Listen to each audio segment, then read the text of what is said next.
Bienvenue sur la chaîne Écoute Animal. Aujourd'hui, nous allons parler de comment bien préparer sa première consultation vétérinaire pour les chats. Aujourd'hui, je suis accompagnée de Samara qui va nous permettre, suite à les conseils que j'ai eus au niveau vétérinaire pour lui, de nous montrer comment fonctionne et va se dérouler une séance vétérinaire. Je vous laisse avec l'intro. Bienvenue sur la chaîne Fampieko, une chaîne pour l'écoute animale. Ici, je vous invite à découvrir un univers où les animaux et les humains se rencontrent et se comprennent. Je partage régulièrement avec vous des vidéos où il y a des moments de complicité, des conseils, des astuces pratiques, ainsi que des démonstrations de soins. Ces astuces ne se substituent pas à des diagnostics vétérinaires. À vous de prendre ce qui vous parle. Si cela vous plaît, je vous laisse partager, noter et commenter cette vidéo pour me permettre d'améliorer. Ensemble, écoutons et prenons soin de nos amis à poil, à plumes et à écailles qui ont surtout tant à nous dire. Nous allons découper cette vidéo en plusieurs parties. Dans un premier temps, nous allons voir le choix du vétérinaire. Donc moi, ce que je vous conseille, c'est de trouver déjà, vous avez une préférence pour des vétérinaires qui habitent à côté de chez vous. Donc ça, c'est normal. Ça fera moins loin, ça sera plus rapide. Et après ça, si vous avez plusieurs choix, le mieux, c'est surtout de choisir un vétérinaire qui va être à l'écoute de vous et de votre animal. Donc ceci va se décrire par, d'une part, une attention particulière à écouter ce que vous avez à dire et à y répondre de manière juste et précise, pas des réponses très vagues ou autres. Et aussi de pouvoir expliquer à votre animal ce qui va se passer. Ne pas qu'il l'agresse sans rien lui dire, ou le touche, le prenne pour faire des manipulations, qu'il soit prévenu le chat en fait. Donc ça c'est des points principaux. Après il ne faut pas que ça soit des coûts excessifs. Il y a des vétérinaires qui font payer très cher et ça sera pas forcément le meilleur. Donc dans un deuxième temps, nous pouvons parler des tarifs. Donc une consultation comprenant une visite avec une consultation globale de votre animal, plus les vaccins. Ça sera votre première consultation. Donc les tarifs, on sera entre 60 et 90 €. Au-delà de 100, ça commence à être très cher et très excessif. Donc dans un troisième temps, nous allons parler de déjà comment préparer sa consultation vétérinaire et comment bien l'amener. Donc vous avez pas forcément de date, mais l'essentiel, ce sera déjà de voir que ça peut être un chaton ou un chat qui sera en fait adulte comme celui-ci qui a 1 an. Vous allez dans un premier temps pouvoir le préparer à sa caisse de transport. Donc vous allez prendre une caisse de transport et vous allez déjà la mettre dans son environnement avant même qu'il se passe quoi que ce soit. Vous allez pouvoir l'ouvrir et lui il va pouvoir s'habituer dans son environnement à cette caisse de transport. Ensuite vous allez vous entraîner à le mettre dedans, à qu'il s'habitue. Donc vous mettez peut-être un petit coussin, quelque chose de confortable. Vous allez l'entraîner à être dedans, à fermer, à qu'il ne stresse pas, à le récompenser s'il faut, le caresser, lui parler gentiment, lui expliquer ce que vous faites, ça c'est très important. Donc d'ailleurs, restez bien jusqu'à la fin de la vidéo parce que nous allons voir qu'est-ce qui peut changer la consultation du tout au tout. Et vous allez voir, c'est des vrais conseils, et ça je le dirai à la fin. Donc restez bien jusqu'à la fin. Donc après, vous allez pouvoir le mettre à l'intérieur, refermer et l'habituer petit à petit. Et après, quand vous sentez qu'il est déjà à l'aise à l'intérieur, vous allez pouvoir vous balader avec. Déplacer, marcher déjà juste autour de chez vous, le balader avec le chat à l'intérieur. Alors après, ce que vous pouvez faire, c'est le jour où vous partez, qu'il y a des chiens, d'autres animaux, quand vous partez en balade avec la caisse de transport, vous pouvez prendre un petit tissu comme ça et recouvrir pour pouvoir lui permettre d'être en sécurité à l'intérieur et qu'il ne soit pas stimulé par l'environnement extérieur. Et que ça soit à son odeur en fait. Déjà, ça c'est important. Vous allez après pouvoir, une fois que vous avez déjà baladé juste à pied, le mettre dans votre voiture. Juste comme ça, posé, qu'il prenne ses marques, qu'il prenne un peu de temps, vous laissez 2-3 minutes, vous voyez sa réaction. Si vraiment ça se passe mal, vous recommencez plusieurs fois jusqu'à qu'il puisse tenir 5, 10, 15, 20 minutes en fonction des temps que vous avez à faire. Et après, jusqu'à démarrer la voiture quand il est dedans et à quelque chose de vraiment progressif au niveau de lui. Après, vous, ce que vous avez à préparer, ça va être déjà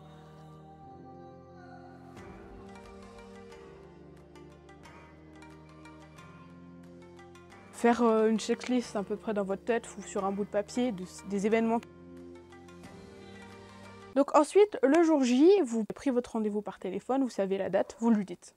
Voilà, simplement, vous êtes au courant vous, pourquoi pas lui. Ensuite, vous allez le mettre dans sa caisse de transport, faire le voyage jusque là-bas. Jusque là-bas, vous allez pouvoir arriver à l'accueil, vous expliquer que vous avez rendez-vous, machin, vous allez attendre. Il y a des salles exprès, donc vraiment pensez à prendre ces tissus-là pour pouvoir recouvrir et qu'il y ait vraiment une certaine protection pour lui, pour votre chat. Après, vous allez déjà faire les vétérinaires doivent faire un check-up complet. Donc pour les chats, ça va se dérouler donc tout ce qui est au niveau de la tête, oreilles, yeux et nez. Il va peut-être pouvoir prendre sa température s'il voit qu'il n'est pas très bien. Donc à savoir, ça c'est d'informations vétérinaires que j'ai pu avoir. La température du chat est environ de 38 degrés corporel. Donc au-delà de 39, ça commence à être un peu dangereux et en dessous de 38, ça commence à être très limite. Donc après qu'il ait fait un check-up, il va regarder les griffes, ses réactions, etc. Donc ça sera sur des grandes tables. Donc le mieux, ça sera de pouvoir prévoir, de vous mettre à l'opposé du vétérinaire déjà pour voir ce qu'il fait et rester vraiment avec votre animal et délimiter l'espace par votre corps. Faut pas qu'il saute de la table et qu'il se fasse mal ou qu'il perturbe les événements. Donc eux, il va le peser aussi, donc leurs tables font balance, et assez pratique. Ensuite, après, vous allez avoir des conseils, etc. Il va lui faire le vaccin au niveau de la colonne vertébrale. Pour que ça soit efficace pour vous, vous allez pouvoir lui poser toutes vos questions. Donc ça, je vais en faire une petite liste où vous êtes déjà tout prêt et que ça vous permet de moins revenir, surtout. Parce que c'est des consultations qui sont assez chères. Et après, voilà, donc il y aura un rendez-vous à programmer pour dans 4 semaines pour un rappel de vaccin. Donc ça, je vais vous en reparler au niveau de la partie 5 qui sera sur les vaccins.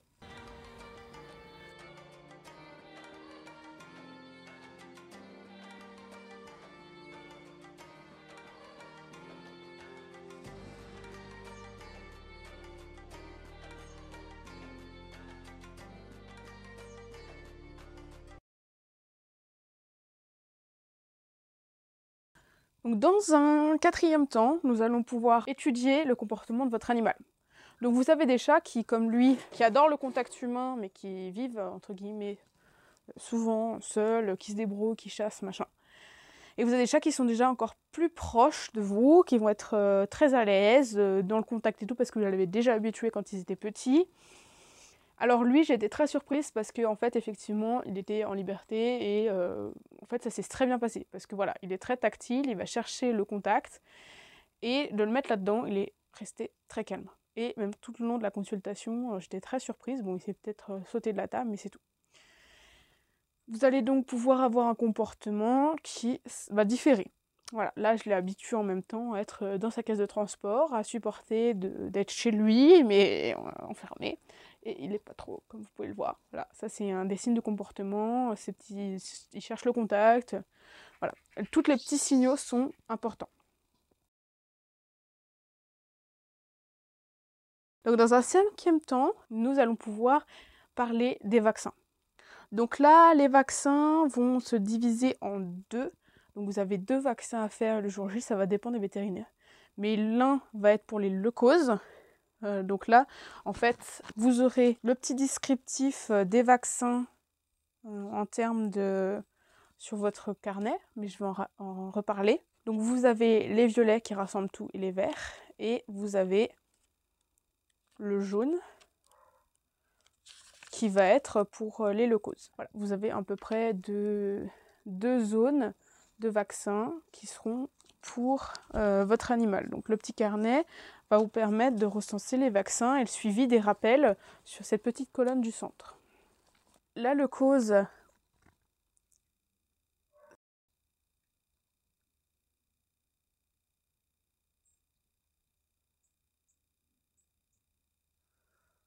ensuite, vous avez tout ce qui va être les syndromes du coryza. Donc syndrome, ça vient du latin sun avec, et dromos, course. Donc ça va être un concours de circonstances qui va amener votre animal à avoir plusieurs symptômes qui va former le coryza.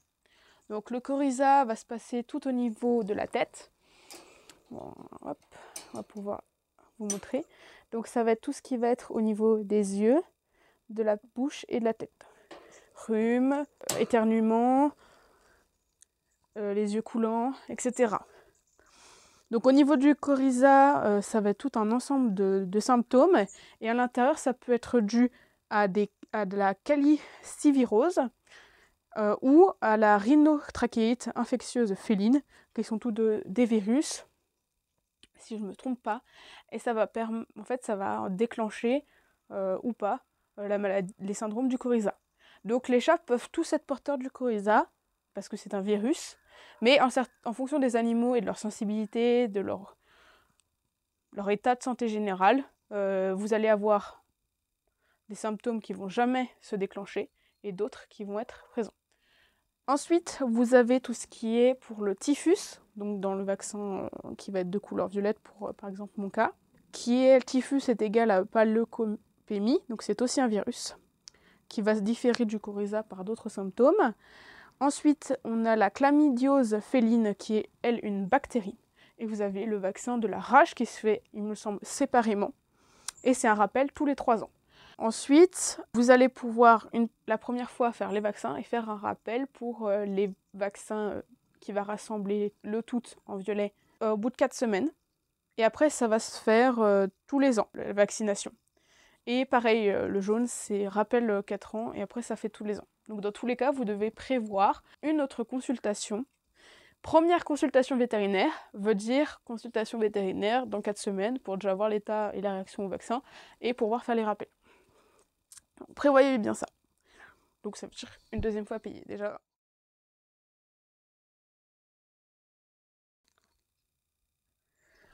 Dans une 6e partie, vous allez pouvoir en profiter pour faire le vermifuge. Pouvoir acheter soit des petites dosettes qui se caractérisent comme celle-ci.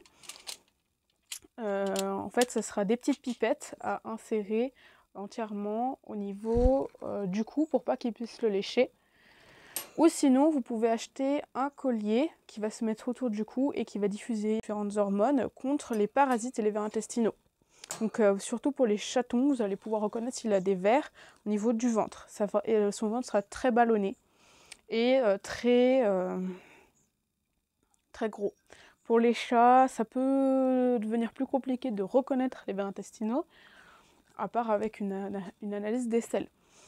Donc achetez bien ceci. Donc pour les chatons, en fait, ces petites dosettes, ça va être, ou même le collier, après le collier vous le laissez un certain temps, mais les petites dosettes, ça va être pendant 6 mois, tous les mois.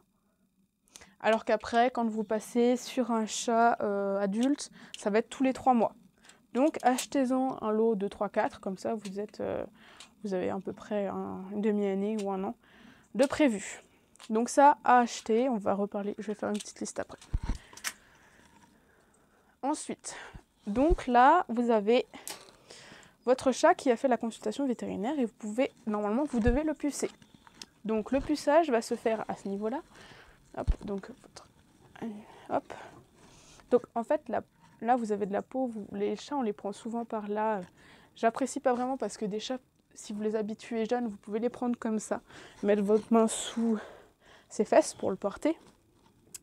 Mais donc il va le pucer. Donc là par exemple, si je prends en fait son petit carnet, vous pouvez voir que ça va être au niveau de la jugulaire. Donc le puçage va être fait et votre chat sera à votre nom. Donc s'il est perdu, les vétérinaires du coin pourront tous lire à qui appartient ce chat.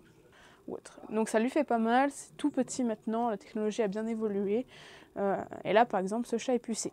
Donc avec ce puçage vous aurez un petit passeport. Ce passeport va se décomposer de déjà la description de votre chat. Donc là je ne vais pas vous montrer parce que c'est information personnelle. Donc par exemple là c'est Samara, un chat européen mâle, la date de naissance et sa couleur pour qu'il puisse être reconnu. Ensuite, vous avez un petit code barre correspondant au code alphanumérique du transmetteur, du transpondeur. le vétérinaire qui a délivré le passeport. Donc après, dans ce petit carnet, vous avez tous les vaccins pour voir s'ils sont à jour, comme j'ai pu vous montrer. Et après, vous pouvez avoir des informations diverses, donc la stérilisation notamment. Donc ce que je conseille, c'est de faire une stérilisation, une castration. Donc là, c'est un mâle, donc ça sera castration. Plus tard, parce que ça va faire énormément pour votre chat, surtout pour une première fois. Donc la castration, ça, vous allez la faire, si c'est pas déjà fait pour les chats adultes, ça sera dans un troisième temps, après que le rappel des vaccins, je pense.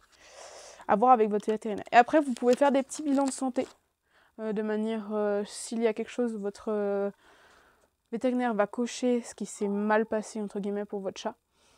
Après, en fait, là, le vétérinaire auquel est allé Samara n'est pas du tout... Enfin, je n'apprécie pas vraiment leur travail. Donc, en fait, moi, dans ma clinique, il y a un carnet de santé pour l'animal qui est donné. Et là, vraiment, il y a un suivi continu, même s'il ne se passe rien, ça sera noté pour à chaque consultation faire bien et avoir une trace suivie pour d'autres vétérinaires si vous changez de lieu, par exemple pour les vacances ou autre. Donc, un carnet de santé, si vous demandez déjà lors de la prise de rendez-vous pour le carnet de santé, c'est déjà un très très bon point, un très bon signe d'attention auprès des patients. Donc, le petit carnet. Ensuite, nous allons parler dans un 8e temps des zoonoses. Alors, qu'est-ce que les zoonoses? Ce sont des maladies et des infections qui sont transmissibles de l'animal à l'homme.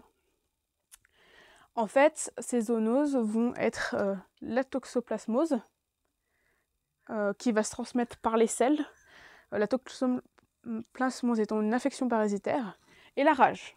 Donc ça va être les seules maladies que l'animal va pouvoir vous transmettre et que vous allez pouvoir développer vous au sein de votre corps. Donc petite attention particulière de ce point de vue-là. Après, dans un 9e temps, vous pouvez voir les questions à poser à votre vétérinaire, donc la petite liste à faire. Donc grâce à mes vidéos, vous serez tout entièrement prêt pour votre première consultation vétérinaire pour votre chat. En tout cas pour le chat, peut-être que c'est peut-être pas votre première parce que vous avez plusieurs animaux. Donc la première question, ça sera au niveau des boules de poils. Ça c'est à savoir, c'est que les animaux, surtout les chats, vont se lécher, et ce qui va créer au niveau de leur estomac une boule de poils. Ce qui va permettre en fait après d'être régurgité, parce que tous les poils sont rassemblés. Donc ça, les questions à voir avec votre vétérinaire, tout comment ça va se matérialiser concrètement sur votre chat. Vous allez pouvoir ensuite voir comment couper les griffes. On ne dérange pas un animal qui mange, mais bon, je le connais maintenant. Donc vous allez pouvoir voir au niveau des griffes. Donc sachant que les chats ont des griffes qui sont capables de se rétracter. Donc là, on va devoir appuyer pour les sortir. Donc votre vétérinaire, vous allez pouvoir directement voir avec lui comment lui couper les griffes. Alors peut-être que le vétérinaire va pouvoir le faire devant vous. Comme ça, vous allez pouvoir le faire tout seul. Pas besoin de revenir tous les 6 mois, une 150e fois pour couper les griffes. Voilà. Ça sera déjà vu et vous serez rassuré pour le faire vous-même. Vous êtes en capacité totale de le faire. Et habituez déjà votre chat au quotidien à prendre la patte, à lui toucher le bout des pattes et après, pourquoi pas, à amener le coupe-griffe près de lui. Vous allez pouvoir ensuite poser une 3e question. Ce sera les soins apportés au quotidien. Donc à voir si votre animal a des symptômes particuliers ou autres, qu'est-ce qui va pouvoir l'aider et qui va se passer pour lui. Voilà. Et ensuite, la 4e et plus importante question, ça sera sur les AOTA. Donc j'ai fait une vidéo spécialement pour ça, donc je vous laisse en barre d'infos et dans le lien en bas en description. Allez vraiment la voir, ça va pouvoir vous guider et pouvoir poser les meilleures questions pour votre vétérinaire, parce que les AOTA sont des petits parasites qui vont se loger au niveau des oreilles et ça va lui créer des petites croûtes, comme là il en a déjà. Voilà. Et là c'est un petit peu embêtant. Pour finir, la dernière question, qu'est-ce qui peut changer la consultation du tout au tout? Et vous l'attendiez, celle-ci, je pense que c'est les meilleurs conseils que je peux vous donner. Moi, le but c'est de l'écoute animale, ma chaîne. Vous allez voir qu'en fait, il faut vraiment écouter votre chat. Ça va être très important. Et ensuite, lui expliquer. Parce que ce qui va changer du tout au tout, c'est votre comportement vis-à-vis de ces consultations. Vous arrivez stressé, vous êtes en panique parce que vous ne savez pas, vous êtes en retard, machin, etc. Votre chat, ça va pas forcément bien se passer pour lui parce qu'il va tout ressentir, parce qu'il est très lié à vous et ça peut compliquer la consultation. Donc soyez déjà posé, ayez déjà pris de l'avance pour le prévenir, lui et vous, et vraiment vous détendre, lâcher prise et être de manière calme et posée pour arriver à cette consultation dans les meilleures conditions. D'où est l'objectif de cette vidéo, c'est déjà de vous rassurer et de pouvoir vous faire un check-up complet de tout ce qui va se passer pour votre animal. Donc en conclusion, bonne préparation va vous permettre de rassurer votre animal et de pouvoir voir toutes les questions à aborder. Donc ce qui va être vaccin, vermifuge, le passeport, la stérilisation, la castration, les questions à poser à votre vétérinaire et votre attitude à adopter. C'est vraiment important de bien préparer. Et cette vidéo a vraiment l'objectif de vous rassurer et d'être là pour vous accompagner pour vos chats comme vos lapins. Donc la prochaine vidéo sera la première consultation pour vos lapins. Donc comme le Samara le fait, je vais vous laisser, lui aussi. Il vous dit au revoir et tous ensemble, écoutons notre animal. Merci infiniment.